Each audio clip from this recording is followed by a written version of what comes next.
Welcome to Mission Evolution Radio Show with Gwilda Wiyaka, bringing together today's leading experts to uncover ever-deepening spiritual truths and the latest scientific developments in support of the evolution of humankind.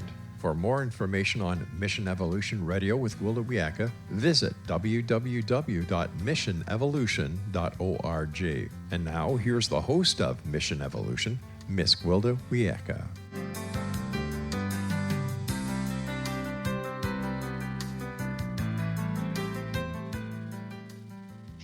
We've all heard about angels. Is there any truth to their existence? Do they actually walk among us? If so, how can we connect with them? Mission Evolution Radio Show is coming to you around the world on the X-Zone Broadcast Network, xzbn.net. With us this hour to discuss finding and connecting with angels is Dr. Scott Guerin. The driving force behind Scott's life has been a passion for unraveling the mysteries of God, universe, source, and the relationship with humanity. With 2 master's degrees and a doctorate in human development and a focus on spiritual evolution, Scott's journey has delved into the profound realms of the human spirit. His new book in his Angel in Training series is Looking for Angels, a guide to understanding and connecting with angels. His website, angelintraining.org. Scott, thanks so much for joining us on Mission Evolution. Well, thank you, Gwilda, and hope you're having a good day. I am, absolutely. Sun's out, I'm happy. So Scott, how did you become interested in the topic of angels? Well, I always have. From the time I was, like adolescence, I was just fascinated about, the spiritual life, about things in general, kind of why we here, those types of things. And those small questions, right? Yeah, no, but for some reason I wasn't interested in my G.I. Joe or whatever toys I was into, but as much as that. And I found the most informative times were going to church and listening to the sermons. And we were raised in a Lutheran church, and so most times we didn't want to go. My brothers and sisters and I didn't want to go, but we had to. But I was fascinated about the sermons because it was more, educational and teaching, that type of thing. And I was told in the Lutheran Church you have confirmation, which is 7th and 8th grade, and it's like one night a week you go to classes, and then you have to do certain things on certain Sundays. My brothers and sister told me that the second year you're going to have to write down notes on the sermons and hand them in. And so I'm like, well, okay, it doesn't matter to me. But I was so interested in the sermons that I started doing that the year before. And I didn't hand them in. They weren't required yet, but I took notes and I filed them. Even though I was not a great student at that time, I was just into it. So that happened the first year. The second year, it came to where we had to hand them in. And so I took down the notes, and a couple of weeks, I noticed that the sermons were the same. Like he repeated the sermons from a year ago, a year earlier. And they weren't like holiday sermons. They were just like general sermons that they were the same. My So goodness. there must be some, my mind, I'm like, there must be some reason. There must be, did God tell him that we didn't get it? We had to hear it again. Like, or there was new people in, must be some reason. But I was a kid and he was a larger than life, figure or minister.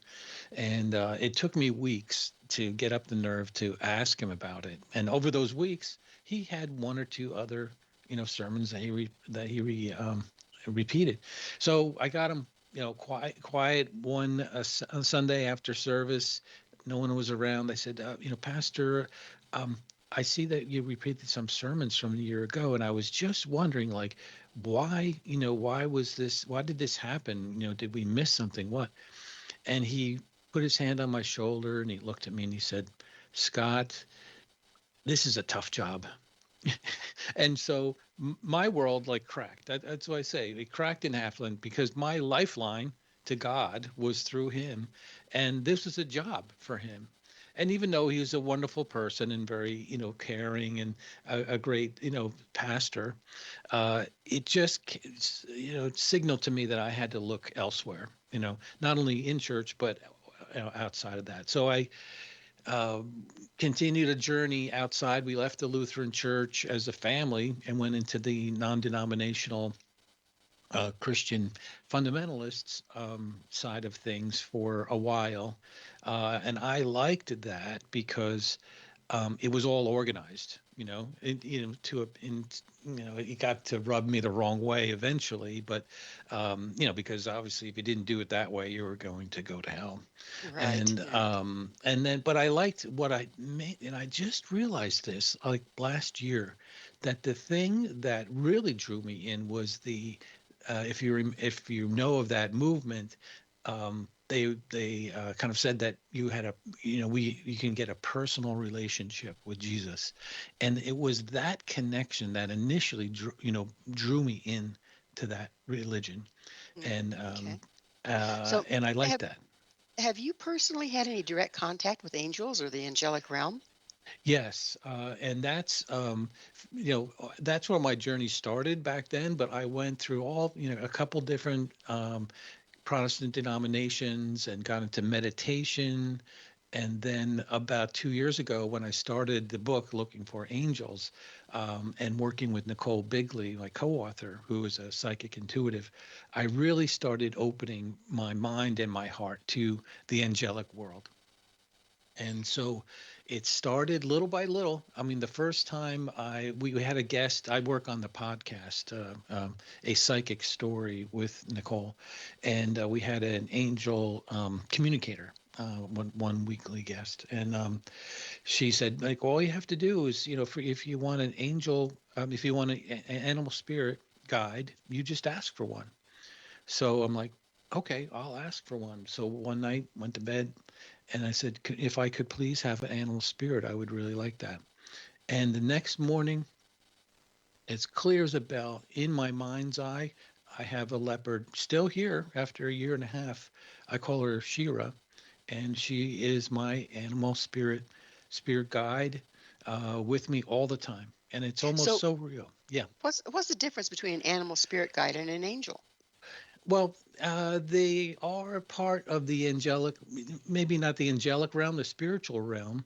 Um, Angels can be in the form of animals, souls and spirits can be that way. But the animal spirit is more symbolic, I would say, because they're there to provide, more general, like clarity, strength, direction, S- reminder. So, do those things relate to the traits of the particular animal? I believe so. Sometimes, however, some people experience animal spirits as a past loved one, that shows up, a bird or an animal,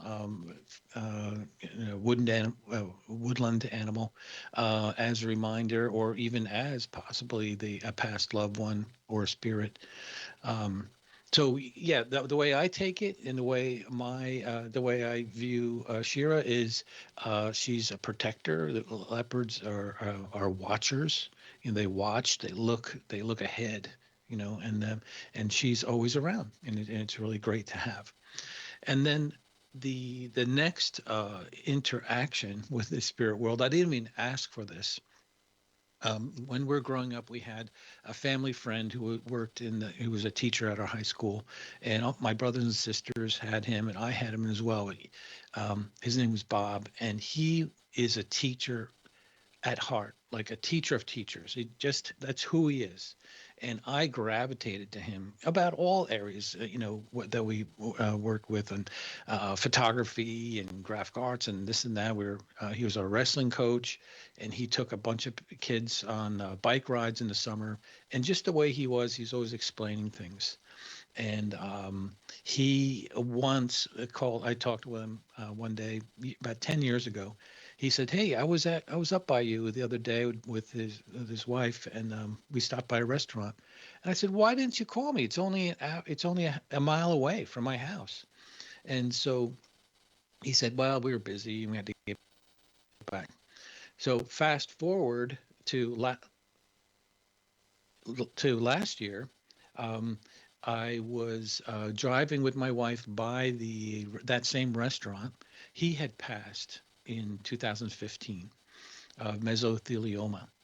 And so this was almost 10 years later, driving by the restaurant, and um, I just heard as clear as a bell in my mind's ear, um, I was at that restaurant. I told you about that, in his voice, in Bob's voice, and it really was tremendous to me to hear that. And I welcomed that. I'm like, Bob, thank you for being here. So Um, let me back up a little bit. So this is a spirit of someone that's crossed. Is yes. that necessarily the spirit of an angel, or are they different? I mean, yeah, they are different. It's kind of how I got open into the non-physical spiritual world, was by, Shira and Bob. And then it's kind of moved on from there. And I have a story in a second that I'll tell you that just happened. But very quickly, most religions believe that as the physical universe was being made, separate, was being made at some point in time, physicality came into existence, um, in planets and birds and animals and people.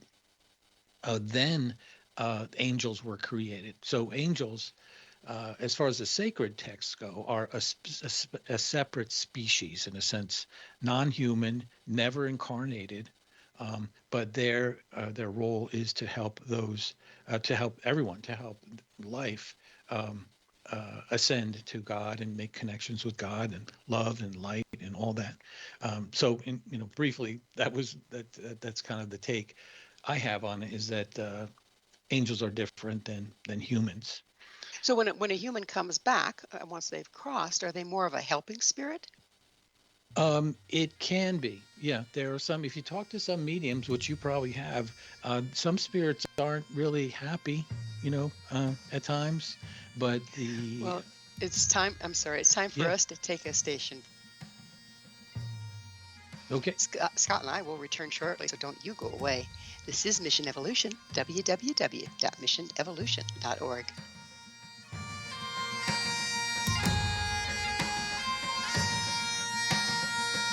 One people, one nation, searching through the night. One people, one nation, searching for the light. One people, one nation, coming from the stars. One people, one nation, to heal this earth of ours. Our gracious Mother Earth.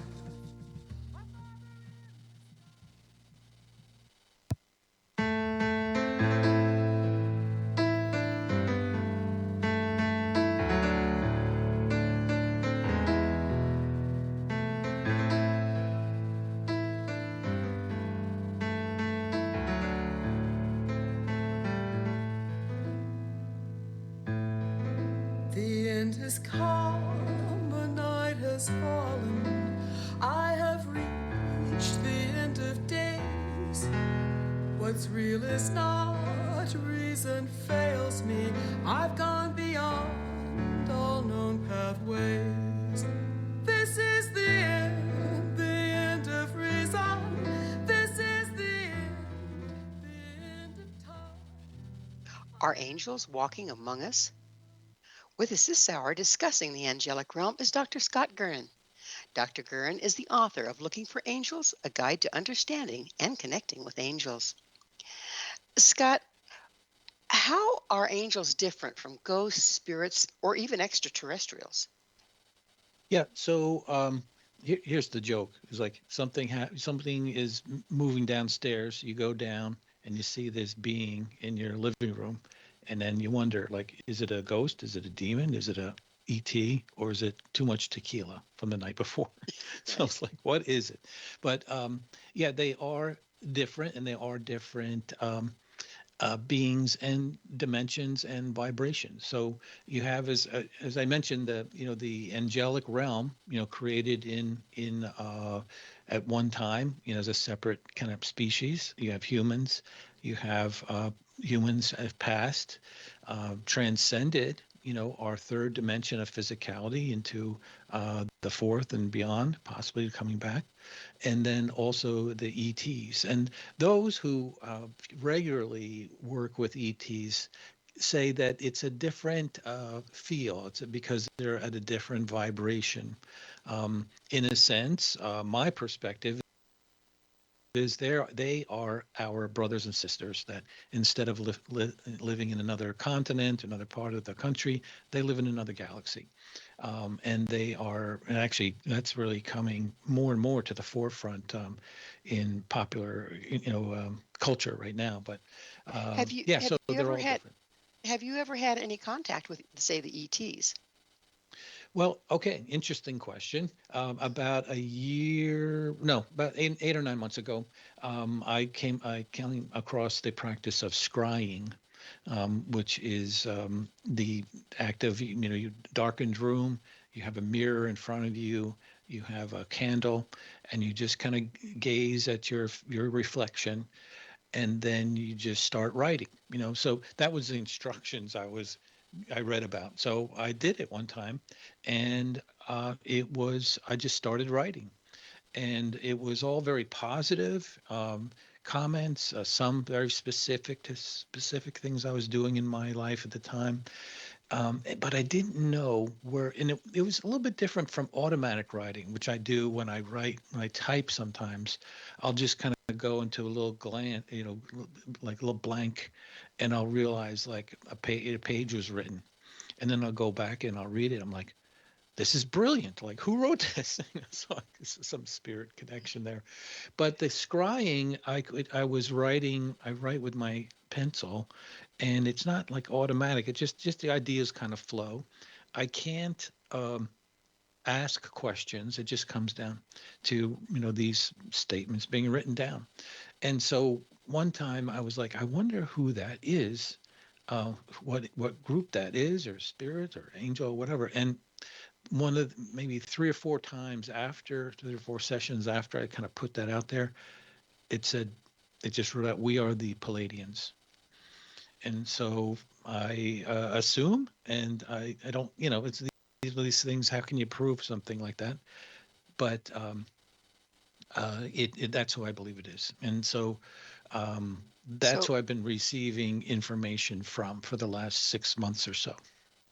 so do you have any checks and balances? I mean, like we were talking before, there's ghosts, there's spirits, there's extraterrestrials, there's the good, the bad, and the ugly. Mm. How do you know that the information you're receiving is from someone well-meaning, or for someone that maybe they're well-meaning but they don't know what they're talking about? How can you tell the difference?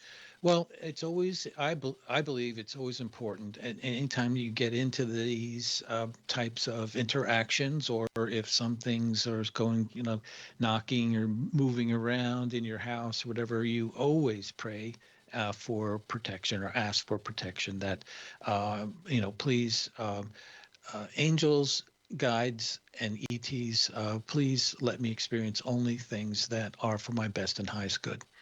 And so that I believe is important in any case. So that's what I do in general.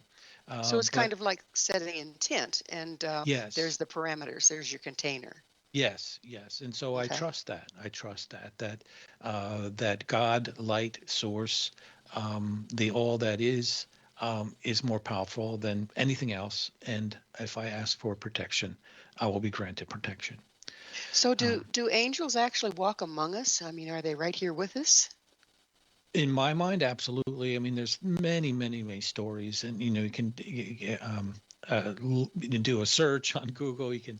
There's lots of podcasts about ETs and paranormal and all these types of things, and also angels. And we call them. And so on the podcast, the Psychic Story, we have listener stories that we run once a month, and people send in their stories, and many times stories are like, they were skidded off a road on a winter's night, and a tow truck came by, just happened to come by, pulled them out, towed them to the nearby town, got a hotel for them, and then the next day the woman, this one woman wanted to go and thank the tow truck operator, went to the garage, no tow trucks, no tow trucks in the area, that night.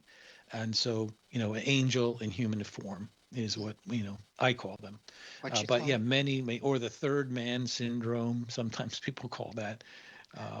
I was on a podcast a few months ago and they said, so what do you think the third man is? And I kind of blurted out like, well, it's an angel in human form. I mean, come on, like who else could it be? Yeah. So, what is a guardian angel? I mean, those seem more personal. Yes. So the way I hear it from different sources, that when I mean sources, I mean people who work with angels on a regular basis, practitioners, angel, communicators. Um, they all say that guardian angels were with us as we were planning this incarnation. And so as we together with our spirit guides say, okay, this is what we're going to learn in this life. And this is when you're going to be born. These are your parents. This is a general scenario that you're going to grow up in. You make a contract with your guardian angels. It could be one, or it could be a few. There's no set number from what I understand, to intervene without your permission. So that is that, the proverbial, accident that might have happened that was averted, or something, chance occurrence would happen. So Um, let me see if I understand. You give them permission before you come this yes, time that's my to understanding. to Yes. intervene without permission. Or in other Yes. words, they have standing permission. But otherwise, angels can't intervene if they don't have our permission. No, that is a big thing, and that's a real deal. Is free will. And that angels beyond the guardian angels, the archangels, ascended masters, in even deities, are not going to force their will on us, but they will help us whenever we want. And when we ask, so we have to ask. And I think that's the biggest deterrent in spiritual life, is that in interacting with the spirit world, is that we don't ask. Either we don't think they're going to be there, or we're going to bother them, or it is too trivial, or whatever it may be. But they're standing there ready to help. But we have to ask. That's my perspective on that. Well, there's lots, and there's been around for a long time. There's this angel and that angel, and they tend to be assigned to something like Archangel Michael or Mhm. Raphael, or are those actual personalities or beings, or what's the differentiation there? Well, that is there's varied opinions on that. Some say, like Nicole Bigley, my co-author, who works with angels in general, every day with people. She says that angels really don't even care about the names. Like they're not that egocentric to care that it's actually a name, or even a gender. They're here to help, and if we need to, if we feel better to call them, Archangel Gabriel or Michael, then that's how they will appear and work with us. Um, and So it's, so it's to make sense to the human mind. that that seems to make sense. And then along with that has, like, and I forget, there's one archangel that is like the archangel for military police protection. There's another one for health. There's another one, so whether or not that's, my opinion is, it doesn't matter. They're all coming from source to help us out, to learn how to live in light and love and ascend. And so however we need to work with them and identify with them, that they will be that for us.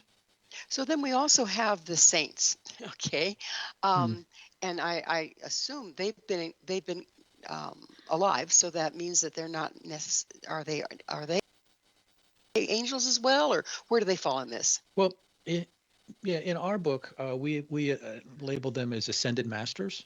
And so the saints, I first heard of the saints from the Catholic Church, where you have, and in the Catholic Church has criteria, that you have to, I think, perform like at least one miracle, and show other extraordinary spiritual skills and senses, and then you're voted into be sainthood, I guess.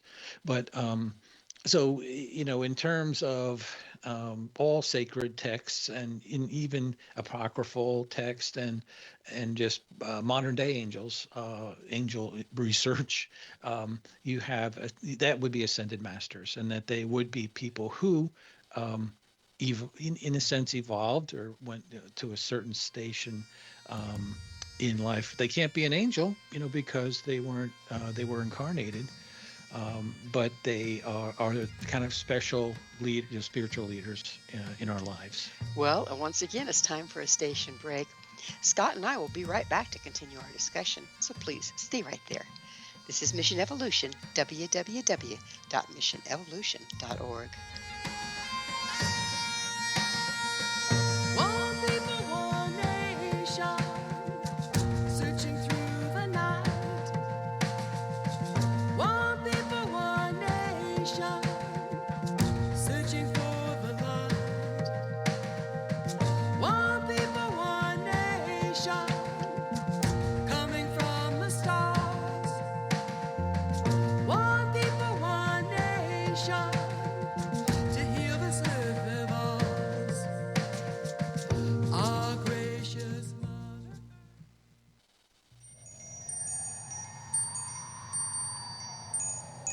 I've been broken, shattered, cast to the wind. I am scattered upon the wind.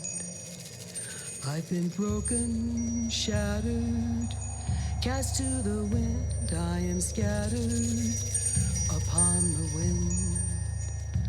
I've been broken, shattered, cast to the wind. I am scattered upon the wind. Do you have a soul team? This is Mission Evolution, missionevolution.org. With us discussing Finding Angels is Dr. Scott Guerin. His website, angelintraining.org. Scott, what is a spirit team or a soul team? Okay, so in our book, Looking for Angels, we identify a spirit team. And a friend of mine who's engineering background, not really sure of this whole spirit world, but a good friend, read the book, every line in the book. It was interesting. He goes, I spent hours trying to think of something different than a team. Like, is there a different word? He said, it sounds like cheerleaders or something, a football team or something. I'm Well, like, we could use that. We could yeah, use that. yeah. So, but in any case, so spirit team is comprised of we all have more than one spiritual uh, person, or entity with us throughout our whole lives, and that could include a variety. Certainly the guardian angels who've contracted with could be archangels. It could be, in a sense, regular angels. It could be ascended masters, loved ones, deities, and extraterrestrials as far as our team goes. And they are all, coordinated. They're all focused, led by, God, source, all that is to help us go in our spiritual journey, which we have worked out with them to say, all right, this is my next step. This is my next incarnation. This is what I want to learn. And we have a team with us. So, how can we find or connect with our teams? Well, like the free will thing, all we have to do is ask. And that's what people ask me all the time. Like, how can I do that? How did you do it? Blah, blah, blah. So I'm like, yeah, a year, 2 years ago, if somebody said, do you have a spirit team? I'd say no. And a year ago, if someone said, do you have psychic abilities? I'd say hard no. But now I have both in spades. I mean, they're just incredible what happens when you just say, when you just ask, please, and you don't have to have a specific formal prayer, like, something you hear in church. You just say, please help me meet my spirit team, or please let me meet one member of my spirit team. And then you just wait, you just, maybe a day, maybe 2 days, a week, whatever it may be, it's going to come. Does it And usually so come in dream form or you see them physically? Well, it's interesting you say that because as part of our book, when we were first developing it, we sent out a survey of 800 to 800 people around the world, and it was about four major areas of the globe. And we asked them, first of all, do you believe in angels? Yes, no, no. Then they're out of the study. Second was, if you have you had a angel experience or intervention? And then if they said yes, we gave them a list of things of what they could experience. And the number one response was dreams that appear or that we experience that are different than other dreams. So the dreams are a very not easy but regular a time in our day, when we're sleeping, where our spirit and the spirit world can interact with us. So, how does this relate to a higher self? There's a concept of a higher self that also apparently provides guidance.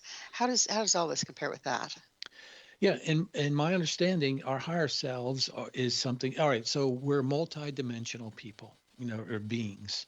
We live in the third dimension right now, physicality, but we can transcend that. Most times when we pass, we easily transcend into the next dimension or above the fourth and beyond. But those who are open to that and have a propensity to explore and experience life in different ways, we can tap into other dimensional realities, and the higher self. From I think a good way to put it is kind of like yourself that is pulled up and can see all your past lives, can see kind of the whole picture as far as your journey goes, and what you're learning here, what you're learning there, in this life and that life. And so the higher self is yourself, your kind of core soul, but on a high level that is kind of not overseeing, but observing um, your life, your soul's journey, from beginning to beyond. So, frequency wise, because you've talked about different frequencies, Hmm. different dimensions, where doth the higher self reside? Well, that's a good question. I don't know exactly how that works, but from my understanding about frequencies and how we can experience different types of reality, it would be on a high frequency. Who knows? Maybe beyond all the dimensions, maybe there's something outside of the dimensional realities that where our soul, or the vibration of our soul, is whole, is exists. I'm not exactly sure of that. It's such a huge topic. It's really hard to kind of wrap your head around it, isn't it? Hmm. So, Yeah. what all societies embrace angels? Well, worldwide, well, worldwide, the U.S. leads in the belief in angels, and for decades it's been in the high 60% ranges, and lately, in the last say 15 years, it's getting into the 70 percentile range, where polls and research will come up and do a survey and inform us of that. But then around the world, it's a little bit less. It's kind of spotty in different parts of the world, depending on where you go. Um, for example, one thing I learned in this book was I do a little chapter on each of them. So, what Yeah. what with the societies that embrace angels? Does it have to do with their religious belief that makes them some of them more in Hmm. line with believing in angels? I would say that if you have a society that is embedded, like say in the United States, in general, Christianity is, most people have some sort of Christian religious background, or Christianity and Judaism certainly make up, and so. That would, then certainly they teach about angels. In Islam, in Muslim countries, a belief in angels in Islam is one of the five pillars of faith. Like you have to, if you want to be a serious Muslim, you have to just believe in angels. So that when you look at polls in those countries and cultures, the belief in angels is very high. So it makes sense that what we're brought up with leaves us more open to concepts than others, right? Yes, yes, Yeah. and I think that there's a shift. Prior to the scientific revolution in the 1600s, there was more belief in kind of spiritual life. But when science kind of stepped in and Newtonian laws came in, and everything is be able to be observed and measured, then angels kind of went away for a while. But I think that's coming back mainly because of quantum physics, and that there are things at the subatomic level that are occurring that don't make sense, like particles being able to exist in two places at the same time, impacting particles at a great distance. So So how I does that think that's relate to coming. angels? You Well, lost me on that one. oh, well, interestingly, so St. Thomas Aquinas was the angel doctor in Catholicism, and then I think in the 1500s he wrote that he thought that angels, when they moved from one place to another, they didn't have to go; they just appeared like from one place to another. They didn't have to go through the spaces in between. And quantum physics, one of the core fundamental concepts is that particles can exist as a wave or a particle, and so that means that a photon, can be in one place as a photon, as a particle, but it can also change to a wave. And so a wave means that that particle appears at any point along that wave, but it's where it stops, the collapse of the wave function, then that particle is in that one fixed location. So that's what he made, and some current physicists said that could be the way angels can move, is that in one sense they exist in all areas at all times, but when they want to appear in a certain place or a certain time, they can instantaneously appear in one place, and then So instantaneously appear in another place depending on what the need may be. so what is a fallen angel? Interesting. And I just learned another a layer of this. So the fallen angels, the big story was, after the universe was made, God created everything, created the angels. There was one archangel that kind of turned sour, and that was Archangel Lucifer. He wanted more power. And then he and Archangel Michael, and this is all from the sacred text, the Judeo-Christian text. He and Archangel Michael had a war, and there's a falling out, and Lucifer was cast to the earth along with all his followers. So they're saying, in that scenario, the fallen angels were with them. Now, could they be demons? Could they just be evil spirits? Could they be bad angels? Whatever you want to call them. It seemed like the leader of the rebellion was cast out. Well, Uh, it seems to me that that would make people a little bit nervous about trusting angels in general if they can be susceptible to ego and power hungry and all that. Yes, well, and you have to be. That's why you have to, in the New Testament, St. Paul says you have to test the spirits. So you do. You can't just go wide open like, oh, this is great. Um, there was a group of angels that were sent initially, that were made initially to help humans, but then they were corrupted by one uh, fallen angel called Azazel. I think his name is Azazel, to create havoc and harm humans. And that was in Genesis 6. That was where the Nephilims came from, the hybrids Interesting. of Well, humans and angels. we're going to talk about hybrids on the other side of a break. Please stay with us. Scott and I will continue to explore helpers from unseen realms. This is Mission Evolution, www.missionevolution.org.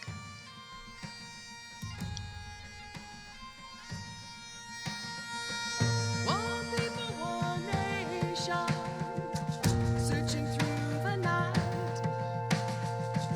One people, one nation, searching for the light.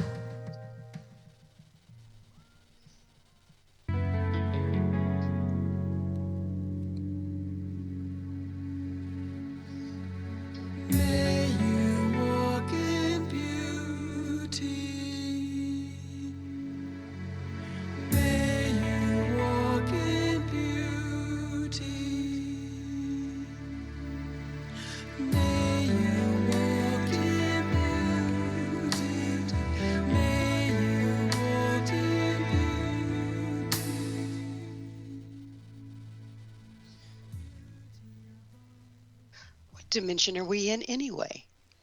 This is Mission Evolution, missionevolution.org. We're continuing our discussion with Dr. Scott Guerin. His website, angelintraining.org. Scott, what are the dimensional levels of existence? You've mentioned them several times. What are they?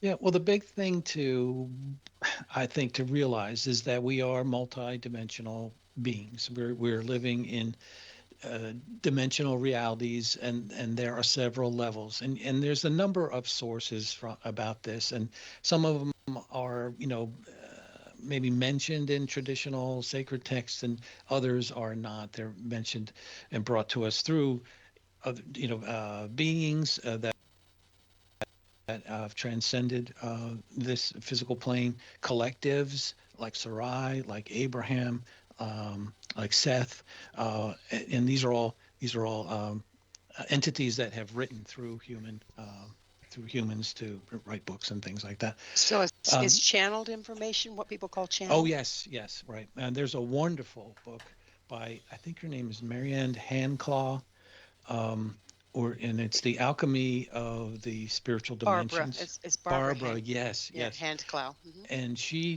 was downloaded from the Palladians, a wonderful book explaining a nine-dimensional model.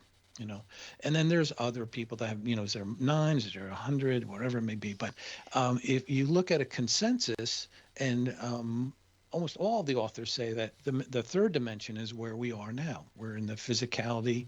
Time is segmented into past, present, future. We have to use thought. We have to use words. We can't But use that type of thing. I'm going to have you clarify here, but you said that we're in all sorts of dimensions at the same time, and then you say we're in the third. So which is it? What I'm sorry. So we're in the third dimension, and the third characteristics of the third dimension is that we experience time in separate sections, of past, present, future, words, and our communication system, are that way. We have to communicate through words, and then also there's a separation, that we view ourselves as separate from other people and other things. When we move out of the third dimension into the fourth and beyond, then the idea of time starts collapsing into the past, present, and future being one, experiencing it at one time, meaning that we can kind of go back and forth, and we see things all happening more in the now, as well as a strong and stronger sense as we go up the dimensions of oneness. And that is a big characteristic as we move out of the third dimension. Is that the transition that's spoken of that a lot of people talk about moving into the age of Aquarius? Yes, Okay, so yes. we're probably, given that theory, we're probably in the process of experiencing some of that now. Well, it's amazing that you say that, because that's kind of where I've been led to talk about in the last few months, is that the ascension process. So, one way to look at it is that we're evolving out of the third into other dimensions. Other people will say we're ascending. We're ascending into a higher dimensional level as a species on this planet. And there was a couple podcasts that I listened to. One was from Rachel Corpus, who channeled the angelic realm, and Sarai, which is a collective, and she was talking with the host, and they spelled out that the humans are at the brink of ascending, of making an ascension out of the third dimension into the upper levels. Is this Um, something that'll just happen to us, or do we have to participate on some level? in one sense, it kind of happens. Um, just like the numbers of people that identify as spiritual versus religious, people that have the people involved in meditation around the world is increasing. In the U.S., it tripled from 2012 to 2017. So you have a kind of a growing consciousness and openness that's going to happen. But I think there is action that people have to take. They have to consciously say, I'm going to meditate more today, or I'm going to follow that lead. And with that ascension, that means, like I mentioned, the more aware we are that we are connected, that we're all one. Um, Telepathy will start kicking in, psychic senses will start kicking in, and the other big thing is that we will be able. Some people say we will be able to join the Galactic Federation, which means that we will have kind of earned or got to the point where now we can start openly participating with other star nations, aliens, for lack of better words, from um, other star systems.